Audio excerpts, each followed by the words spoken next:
Today's lesson is going to be on parent functions. This is section 1.6 in your textbook. The essential question for this lesson is, how do you identify and graph parent functions? So what exactly do we mean by parent functions? You're going to discover that in the process of graphing various functions, certain types of functions are going to appear repetitively over and over. And these are going to be parent functions. So here are some examples of parent functions. Notice the first one in the upper left, a. That's a constant function, okay? That's where f of x is simply equal to a number. We ran into this earlier when we were graphing things like y equals 4 or y equals 2. This is always a horizontal line, and it goes through whatever the value is for c, in this case, a constant number. This looks like it might be 1.3, so f of x would equal 1.3, and it would look like this. The second one, b, is an identity function. This is where f of x is simply equal to x. This is a 45-degree angle, okay, goes through the origin.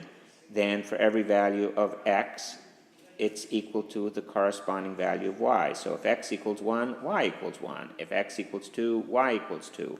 Or in this case, if x equals 1, f of x equals 1. If x equals 2, f of x equals 2. An identity function. The next one is an absolute value function. This is where the function is only equal to positive numbers. Now, x could be positive or negative, but the function itself, f of x, is only positive since we're talking absolute value of x. So, to the right of the origin, it's just a 45-degree line going up. To the left of the origin, it's a 45-degree line also going up. So if x equals minus 1, the absolute value of minus 1 is positive 1. So that's why we get this v, if you will. The fourth one, d, is the square root function. This is where the function f of x is simply equal to the square root of x. And you might think of this as being half of a parabola. Notice it starts at 0, curves up, is never negative, is only positive. All right? The next one, e, is a quadratic function. This is something where f of x is equal to x squared, okay? Sometimes referred to as a square function, okay? And notice we're at the origin, we curve up to the right, up to the left, all right? F is a cubic function. This is where f of x equals something of the order of x to the third power, or x cubed. Notice to the left of the origin, we drop down into the third quadrant in the negative region. To the right of the origin, we curve up to the positive region. G, the next one, is a reciprocal function. This is where x, or the variable, is in the denominator. So f of x is equal to 1 over x. And we have a graph that looks like this.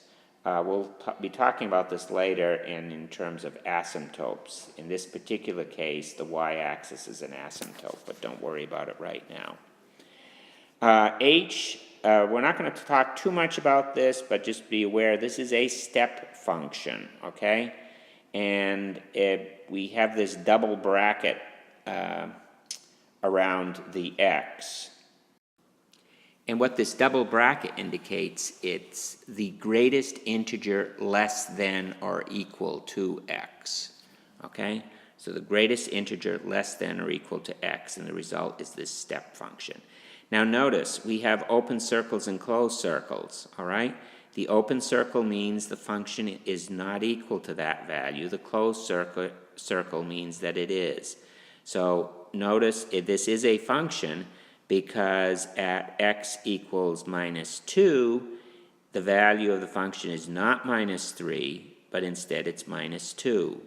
So even though there's a vertical line that goes through both the closed circle and the open circle, the closed circle is the only value that we're concerned with. The open circle means it does not equal that value. So now let's look at an example about writing a linear function.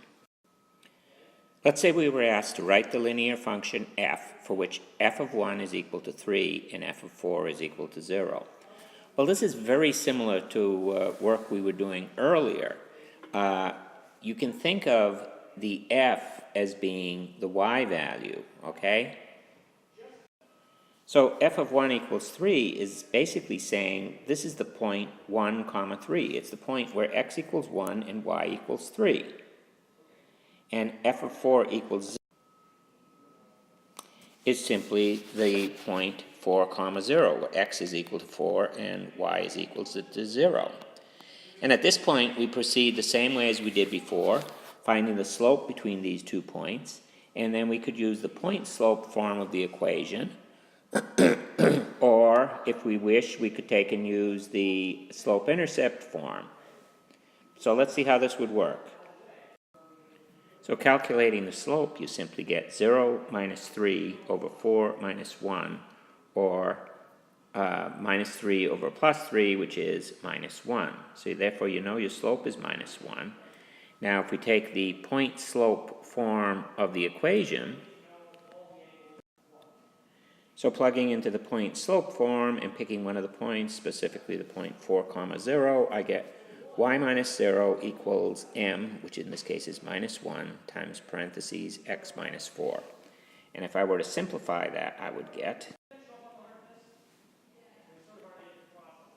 So our final solution simply is y is equal to minus x plus 4. That's the equation of that line. But we were asked for a function, so we would rewrite that in function form.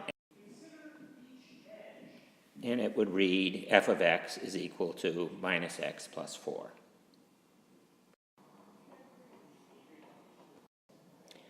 So now let's talk about graphing a piecewise function. This is a function we haven't talked about, but let's see what we mean by it and do an example.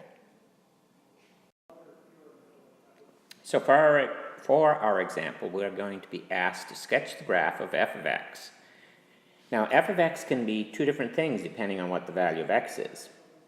For example, f of x equals 2x plus 3 whenever x is less than or equal to 1, but it equals minus x plus 4 for all values of x that are greater than 1.